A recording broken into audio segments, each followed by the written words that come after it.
Okay, let's dive right into this. Imagine for a moment your production systems are just completely destroyed. A nasty ransomware attack just encrypted your primary databases, and your entire network is totally paralyzed. You can practically feel the panic setting in across the company.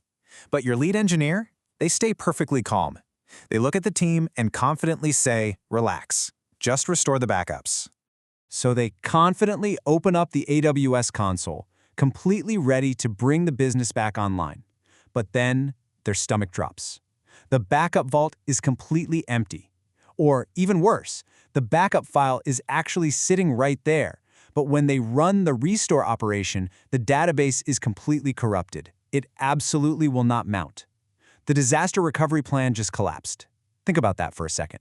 There's a saying in the industry, a backup that hasn't been tested isn't a backup, it's a wish.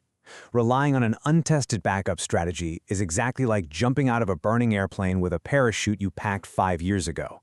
You shoved it in a dark closet and you never once opened it to see if the canopy was actually still inside. You assume you are perfectly safe, right up until you pull the ripcord, and nothing happens. The impact? Catastrophic failure, massive downtime, and potentially millions of dollars in lost revenue. All right, let's look at centralized AWS backup plans.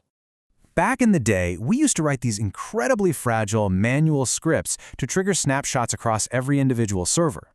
Well, in AWS, those days are over. Now we use AWS Backup. Think of it as a fully managed central command for your entire data protection strategy. It automatically creates snapshots, which are basically just point-in-time copies of your Amazon EBS volumes, your Amazon RDS databases, and your Amazon EFS file systems. And it stores them safely in a centralized backup vault. The best part? You don't do this manually. You build what are called backup plans. A backup plan is a fully automated policy where you define exactly how your systems are protected. You simply tell AWS Backup to find every single resource tagged as production, back it up every night at 2 a.m., keep those snapshots in warm storage for 30 days, and then automatically transition them over to low-cost cold storage for a year using lifecycle rules. It is completely hands-off. Next up, defining RPO and RTO. Now, we are getting into the two absolutely most critical concepts in disaster recovery. If you are taking your SOA-C02 exam, you absolutely must know these. I want to slow down slightly right here, because understanding the contrast between these two is absolutely vital. First, look at the left side. RPO, or Recovery Point Objective. It asks a brutal question. How much data are you willing to lose? If your backup policy only runs once every 24 hours, your RPO is 24 hours. So, if a catastrophic crash happens at hour 23, you just permanently lost a full day of customer transactions. Now, let's look at the other side, RTO, or Recovery Time Objective. This one asks, how long can the business afford to be offline during a crisis? If you have 50 terabytes of data sitting in cold storage, pulling that massive amount of data back into a live production database might literally take hours. That could completely blow past your allowed downtime, costing the business heavily. Now here is where companies discover whether their backups actually work. What if a malicious actor completely compromises your AWS environment? They don't just stop at deleting your servers. Oh no, they go straight into your backup vaults and systematically delete every single snapshot. If you are relying on standard, unprotected backups, your entire company is gone. To survive this exact, terrifying scenario, you need immutable backups. AWS Backup Vault Lock enforces a write once, read many, or worm model on your storage. This is your ultimate safety net. Once you lock a vault in compliance mode and the grace period expires, those backups become completely immutable. Nobody can touch them, not your highest level administrators, not a compromised root user, and not even AWS themselves. No one can alter or delete those recovery points until their exact retention period is completely finished. But locking the vault isn't enough. And listen closely, because this is exactly where people mess up. What if the data inside the snapshot was already corrupted before the backup even ran? What if your application requires a highly specific boot sequence that entirely fails when the server wakes up from a restored state? The crucial takeaway here is this.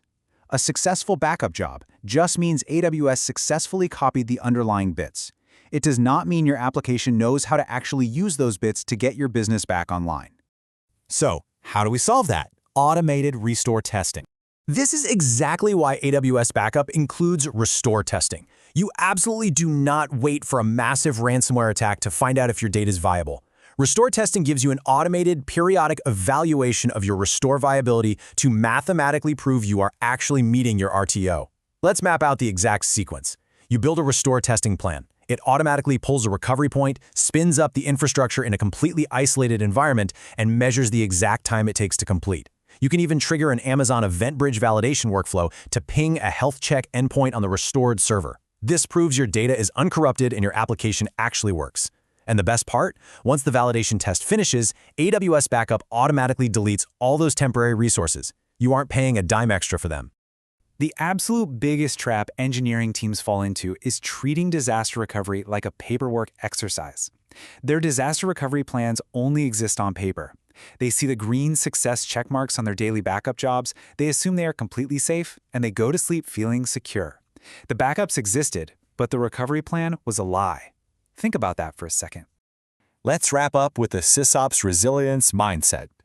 This really summarizes the true operations engineer mindset. A backup is never truly a safety net until it has been successfully restored, validated, and measured under pressure. You design your policies, you lock your vaults, and you constantly test your parachute because you never ever want your first restore attempt to be during a catastrophic failure at 3 a.m. So ask yourself, if your production systems went completely dark right now, are you absolutely confident your parachute would open?